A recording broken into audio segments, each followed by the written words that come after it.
Salamu alaikum mtazamaji wa TVC 247, karibu sana ndani ya TVC 247 ikiwa ni siku ya Jumatano. Kama kawa wasomaji wawili tumekuletea taarifa. Mimi ni Martin Base. Basi ungana nasi katika taarifa za saa moja za TVC 247. Jina langu ni Pole Natelo, lakini kwanza wacha tuanze kwa vidokezo. Wanaume ashtakiwa kwa kumuua mama yake mwenye umri wa miaka 100 huko Kericho kutokana na mzozo wa urithi wa familia. Mahakama yasitisha utekelezaji wa umri wa kustaafu wa miaka 70 kwa wahadhiri na watafiti. Aliyekuwa gavana wa kaunti ya Migori na washtakiwa wenzake watajua hatima yao kufuatia kesi ya mauaji ya Sharon Otieno. Michezoni ni kwamba Senegal yakataa uamuzi wa CAF ya hapa kukata rufaa CAS baada ya kupokonywa faini ya AFCON na kupewa Morocco ushindi wa mabao 3-0. Na kimataifa ni kwamba Rais Samia Suluhu Hassan ampokea ripoti ya tume ya rais ya kutathmini maboresho ya mfumo wa kodi nchini kutoka kwa mwenyekiti wa tume hiyo, katibu mkuu kiongozi mstaafu Balozi Ombeni Sifue, Ikulu jijini Dar es Salaam. Basi ungana nasi katika habari kwa kiukamilifu. Wanaume wa Kericho wafunguliwa mashtaka ya kumuua mama yake mwenye umri wa miaka 100. Wanaume ambaye amefunguliwa mashtaka ya kumuua mama yake kwenye umri wa miaka 100 katika tukio lililowashangaza wakazi wa eneo la Sugweo. Kulingana na mkurugenzi wa mashtaka ya umma almaarufu DPP, mshukiwa Julius Cheroit Bet alifikishwa mahakamani na kushtakiwa kwa kosa la mauaji kinyume na kifungu cha 203 kisomwa pamoja na kifungu cha 204 cha kanuni ya adhabu.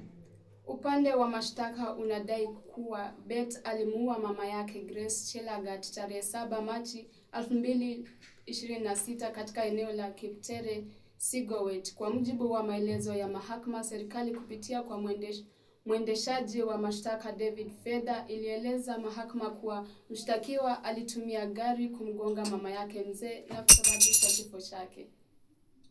Upande wa mashtaka ulihusisha tukio hilo na mzozo wa ardhi, ukisema kuwa mshtakiwa alikuwa akisisitiza kupata sehemu ya mali ya familia. Betty alikana mashtaka haya alipofikishwa mbele ya jaji Joseph Sagnon akijitetea kwa hatia hiyo.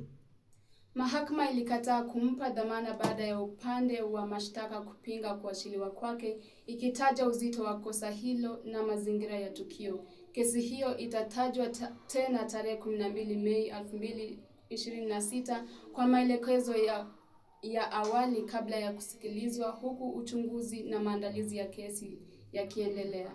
Tukio hilo limevutia hisia za wengi kutokana na umri mkubwa wa marehemu pamoja na mzozo wa kifamilia unadaiwa kuwa chanzo, hali inayozua wasiwasi kuhusu migogoro ya kifamilia na ulinzi wa wazee katika jamii. Ni taarifa ya kusikitisha. Kwingineko ni kwamba katibu wa upangaji wa chama cha Democracy for Citizens Party DCP Mithika Linturi ameshtaki gavana wa Meru Isaac Mutuma kwa madai ya kumchafua jina, huku mzozo kati yao ukiendelea kuongezeka. Bwana Linturi anadai fidia ya jumla ya shilingi milioni 50 pamoja na fidia nyingine za adhabu na za kuongeza. Pia anataka mahakama imgeuze gavana Mutuma kuchapisha radi katika magazeti mawili ya kila siku yenye usambazaji wa kitaifa kwenye mitandao ya kijamii na kutamka hadharani katika mkutano wa kisiasa katika kaunti ya Meru. Na aliyekuwa waziri wa kilimo aliwasilisha kesi hiyo Jumanne, siku ambayo iliambatana na maadhimisho ya mwaka mmoja tangu Bwana Mutuma aapishwe kuwa gavana wa Meru mnamo Machi 17, 2025. Aliamua kwenda mahakamani baada ya notisi ya siku 7 aliyompa gavana kuomba radhi hadharani kuisha muda wake bila kutekelezwa. Katika mkutano wa hadhara uliofanyika katika kituo cha biashara cha mkutano ndani ya kaunti ya Meru, katika hati za kesi zilizoonekana na Nation, Bwana Linturi anamshutumu gavana kwa kumhusisha na shambulio la uchomaji moto na uporaji katika duka kubwa ya Magunas, mkutano na gala la bodi na nafaka ya kitaifa. Matukio yalitokea Meru mnamo Juni 2025 wakati wa wimbi la pili la maandamano ya Gen Z. Anasema kuwa kauli hiyo zilitolewa katika tukio la kisiasa la hadhi ya kitaifa lililohudhuriwa na naibu rais pamoja na viongozi wa kitaifa na kaunti. Tukisonga mbele ni kwamba mbunge Babu Owino sasa anamlaumu vyombo vya habari vyombo vya uchunguzi kwa kuwatisha kufuatia kila anachodai kuwa ni jaribio la kumpa wito wa kuhojiwa Kakamega kutokana na shughuli za kisiasa hivi karibuni. Katika barua iliyotolewa tarehe 17 Machi na kuelezwa kwa ofisi ya mkoa wa Magharibi ya idara ya upelelezi wa jinai DCI, Owino anadaiwa kwamba maafisa wa ngazi ya chini waliotenda kwa maelekezo walijaribu kumlazimisha kuja kwa ajili ya mahojiano. Na ndo mwisho wa taarifa zetu za TVC 247 saa moja, lakini kabla ya kutamatisha nikuulize, je, sijui kama jana uliona kilichoendelea katika sekta ya kisiasa?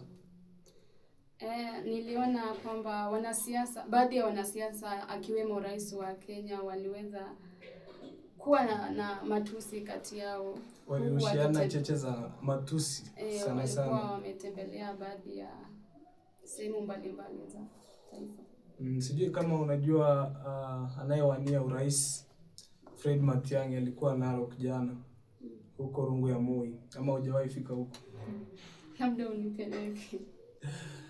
Ndo kauli ambazo zinaweza kuibuka kila siku na kisiasa inaonyesha kwamba mwaka 2027 kutawaka moto, lakini yote tisa Mungu atajalia. Kabla ya kutamatisha habari hizi, kumbuka kuna kauli ya siku kama kawa. Katika maisha jifunze kufanya maendeleo, lakini maendeleo yapo tofauti. Kuna maendeleo ya kuendelea kwenda mbele na kuna maendeleo ya kuendelea kwenda nyuma. Je, unafanya maendeleo yapi? Niite Martin Bezi kama kawa, tupatane hapo kesho muda kama huu hapa TVC 247, na usikose kutufuatilia pale kwenye mitandao ya kijamii yote @TVC 247 Kenya. Jina langu ni Paulina Telu. Kwaheri.